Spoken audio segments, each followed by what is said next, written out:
안녕하세요. 캡틴 미어캣입니다. 최근에 스펙 상장이 확정된 3개의 기업에 대해서 알아보도록 하겠습니다. 일단 첫 번째 기업은 프레이어, 그리고 두 번째는 오토노모, 세 번째는 마이크로베스트. 마이크로베스트는 다들 알고 계실 거라 생각합니다. 유튜버 분들께서 최근에 많이 올린 기업이죠. 그래서 마이크로베스트에 대해서는 짧게 알아보고 넘어가는 형식으로 하겠습니다. 2006년에 설립된 마이크로베스트입니다. 이 마이크로베스트는 리튬 이온 배터리를 설계하고 개발해서 생산하는 그런 기업이죠. 이 마이크로베스트랑 비교될 수 있는 기업이 퀀텀스케이프예요. 퀀텀스케이프가 작년에 상장이 되고 나서 굉장히 논란이 많았었죠. 전고체 리튬 이온 배터리를 개발하는 그런 회사인데요. 상장이 되고 나서 약 120불까지 올라갔다가 지금은 40불대로 떨어졌는데, 떨어진 이유가 이 퀀텀스케이프가 연구를 하는 연구회사이기 때문에 아직 대량 생산에 대한 그런 기반이 다져져 있지 않은 상태이고, 그리고 전고체 개발이 아직 완전하게 개발이 안 되어 있기 때문에 사람들이 많이 팔고 나온 것 같아요. 그와 반대로 마이크로베스트는 다르죠. 마이크로베스트는 현재 매출이 나오고 있는 회사예요. 2020년에는 연간 매출 1억 달러 이상을 기록을 했습니다. 28,000대의 차량에 배터리를 설치를 했었고, 작년 2020년 7월에 독일의 브란데부르크에 배터리 생산 공장이 건설이 완료되었다고 합니다. 여기서 더 나아가서 2021년 올해죠. 올해 3월에 유럽 고객을 대상으로 배터리 모듈과 팩을 생산할 계획이라고 하는데, 작년 매출이 1억 달러 이상의 유럽 고객을 대상으로 배터리 모듈과 팩을 생산할 계획이라고 하면 매출이 더 늘어나겠죠. 이런 것만 봤을 때 퀀텀스케이프는 아직 매출이 없는 회사, 그리고 마이크로베스트는 매출이 있는 회사죠. 이 부분에서 좀 차이가 난다는 점. 그 대신 기술력 면에서는 퀀텀스케이프가 마이크로베스트보다 더 앞서 있습니다. 하지만 배터리를 생산할 수 있는 생산 시설, 현재 판매를 해서 매출이 나오고 있다는 점, 이런 부분들이 다른 건데, 상장이 된다면 제 예상은 퀀텀스케이프만큼 올라가지 않을까라는 생각을 가지고 있어요. 평창올림픽 때 마이크로베스트에 배터리를 장착한 버스가 운행이 됐었죠. 그리고 중국 상하이에서도 배터리를 장착을 해서 버스가 운행이 되고 있습니다. 상하이뿐만 아니라 뉴질랜드에서도 마이크로베스트의 배터리가 사용이 되고 있죠. 마이크로베스트는 전국적으로 배터리를 설치해주고 있어요. 이런 것만 봤을 때 마이크로베스트의 앞으로의 성장성은 기대해 볼 만한 기업인 것 같아요. 2020년 12월 5일 마이크로베스트가 캘리포니아주 샌마테오에서 열린 R&D 100에 참석했을 뿐만 아니라 US ABC가 고속충전 배터리 개발을 위해 마이크로베스트한테 450만 달러의 계약을 체결했다고 합니다. 마이크로베스트와 스펙 합병할 회사이고요. 티커는 THCB입니다. 한 주당 주가는 21.38불인데 그래프를 보시면 이렇게 갑자기 올랐죠. 이 올란 이유가 합병에 대한 기대감이 있었고, 완전히 확정이 나면서 여기까지 올라갔었죠. 여기까지 올라갔다가 지금 살짝 조정을 받은 상태인데, 마이크로베스트를 구매하실 분들은 이 타이밍을 좀 잘 맞추시면 될 것 같아요. 지금 너무 많이 올라가가지고 조정으로 인해서 지금 살짝 떨어졌거든요. 이쯤 구간이 매수 타이밍이 될 수도 있다. 아니면 합병이 되기 전이죠. 합병이 되기 전 하루 전날에 쫙 올라갔다가 합병이 되고 이렇게 쭉 떨어질 거예요. 확 이제 거품이 빠지면서 점을 잡을 텐데, 그 저점에 매수를 하시는 것도 좋은 방법이실 것 같아요. 자, 다음 넘어가서 이거는 퀀텀스케이프 그래프인데, 퀀텀스케이프는 진짜 상장했을 때 엄청난 기대감으로 인해서 이게 이제 130불 이상을 갔었어요.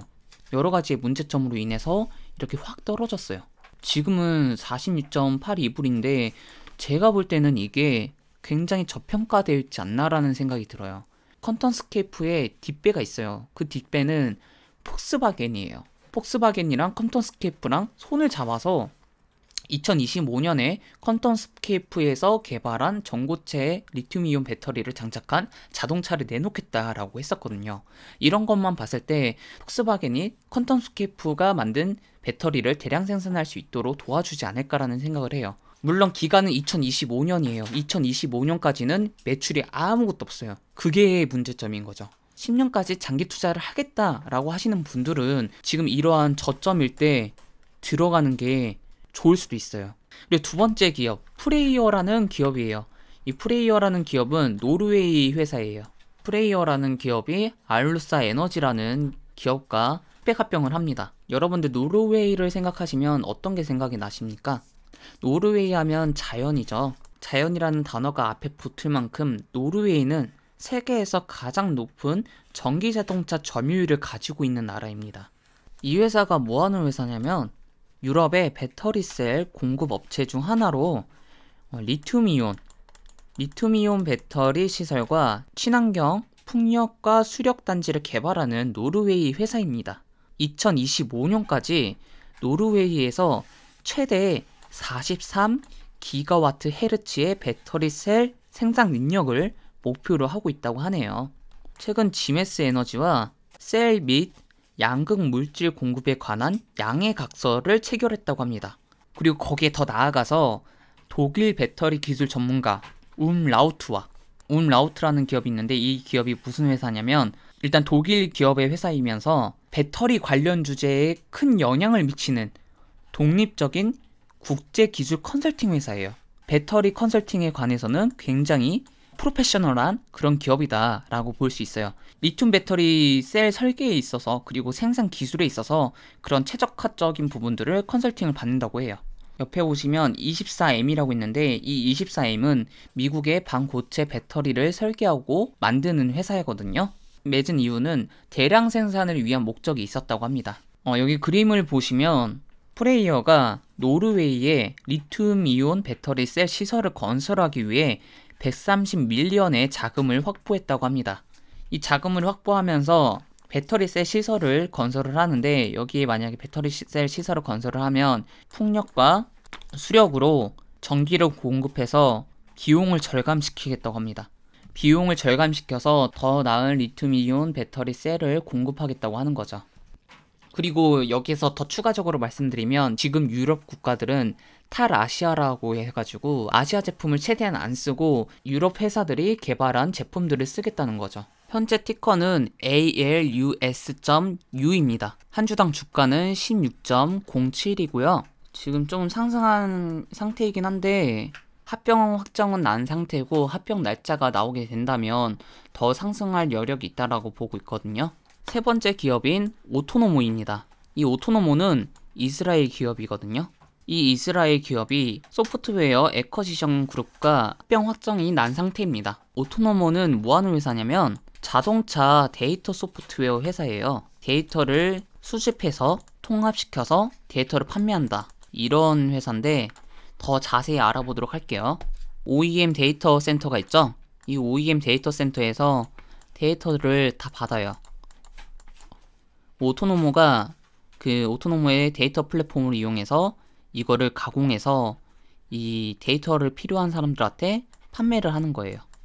비즈니스 모델은 이런 거라고 생각하시면 돼요. 16개의 OEM 업체랑 계약을 한 상태고 4천만 이상의 자동차들과 연결이 되어 있는 상태고 상업적 계약 체결이 130개 정도 되고요. 하루에 추적되는 데이터 양이 4.3 빌리언 플러스라고 합니다. 데이터 한도는 150 이상이고 아래 보시면 오토노모랑 협력하는 업체들이에요. 아마존, 마이크로소프트, SK, 액티브 여러 회사들이 있어요. 델도 있네요. 이거는 세일즈포스네요.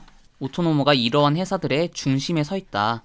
이러한 기업들이 오토노모를 이용할 것이다 라고 보시면 될 것 같습니다.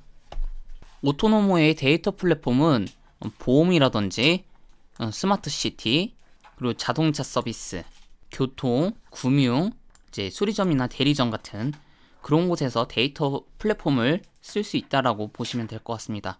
그래서 다양하게 이 데이터 플랫폼을 이용할 수 있다. 오토노모는 이러한 다양한 곳에서 기술력을 인정을 받았어요. 기술력 따봉. 데이터를 가지고 와서 이 자동차에 있는 자동차가 이제 여러 모델이 있을 거 아니에요. 여러 회사들에서 만든 자동차의 모델들이 있을 텐데 그 모델들의 데이터를 통합을 시키는 거예요. 통합을 시켜서 제가 구입한 차량의 데이터를 가지고 가게 되면 저의 신상 정보가 있을 거 아니에요. 그 신상 정보를 없애요. 신상 정보를 없애서 잘못된 데이터를 수정을 하거나 이제 제거를 하는 과정을 거쳐요. 이제 외부에서 얻는 데이터들을 통해서 더 보완을 시켜요. 수십억 개의 데이터 포인트를 집계해서 경로나 그리고 옵션을 최적화시키는 과정을 거칩니다. 그리고 특정한 고객들에게 이제 알림을 주는 서비스를 하는 것 같아요. 그리고 여기에 더 나아가서 자동 관련된 규정을 준수하는지 제대로 체크를 하고 통합을 해서 이제 나온다는 거죠. 이런 형식으로 오토노모의 플랫폼이 이루어진다라고 보시면 될 것 같습니다. 오토노모의 비즈니스 플랜은 2023년까지는 적자가 날 거예요. 2024년부터 에비타가 4밀리언 달러 정도 된다고 합니다. 2025년에는 118밀리언 달러가 된다고 하네요. 그래도 제 생각에는 빠르게 흑자 전환을 하는 것 같아요.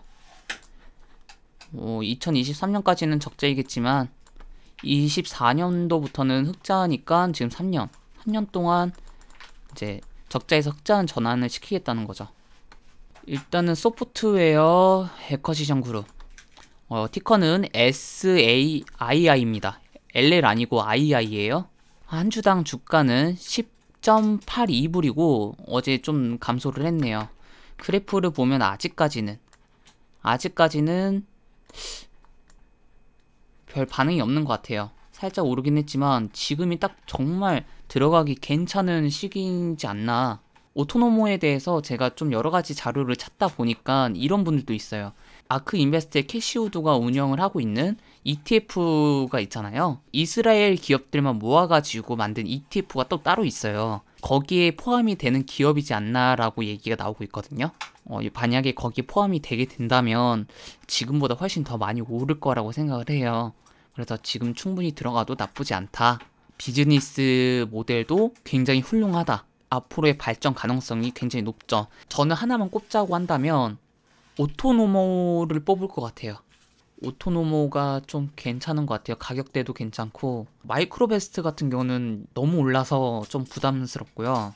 근데 단점은 2024년부터 흑자 전환을 한다는 점. 오늘 영상은 여기까지 하고 다음 영상에 뵙도록 하겠습니다. 마지막으로 좋아요와 구독 꼭 한 번씩 눌러주시면 감사드리겠습니다. 그럼 다음 영상에 뵙도록 하겠습니다. 감사합니다.